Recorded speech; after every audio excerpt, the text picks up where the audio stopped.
Welcome to M1 news. మత్తు పదార్థాల నియంత్రణకు కట్టుదిట్టమైన చర్యలు చేపట్టాలని జనగామ జిల్లా కలెక్టర్ సందీప్ కుమార్ షా అధికారులను ఆదేశించారు. యువత మత్తుకు బానిస కావద్దని, ఉజ్వల భవిష్యత్తును పాడు చేసుకోవద్దని తెలిపారు.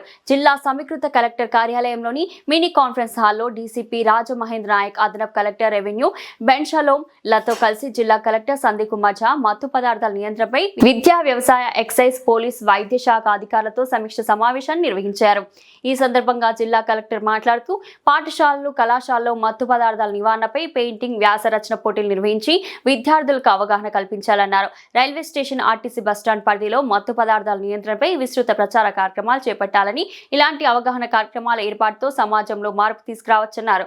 మత్తు పదార్థాల రవాణాపై ప్రత్యేక నిఘా పెట్టాలని, డాబాల వద్ద ప్రత్యేక దృష్టి సారించి ఎప్పటికప్పుడు ఆకస్మిక తనిఖీలు నిర్వహించాలన్నారు. ఈ సమీక్ష సమావేశంలో DAO Ambika Soni, excise SP Anitha, RDO Srinivas గౌడ్లు, డిఎంహెచ్ఓ మల్లికార్జునరావు, ఇతర సంబంధిత అధికారులు తదితరులు పాల్గొన్నారు.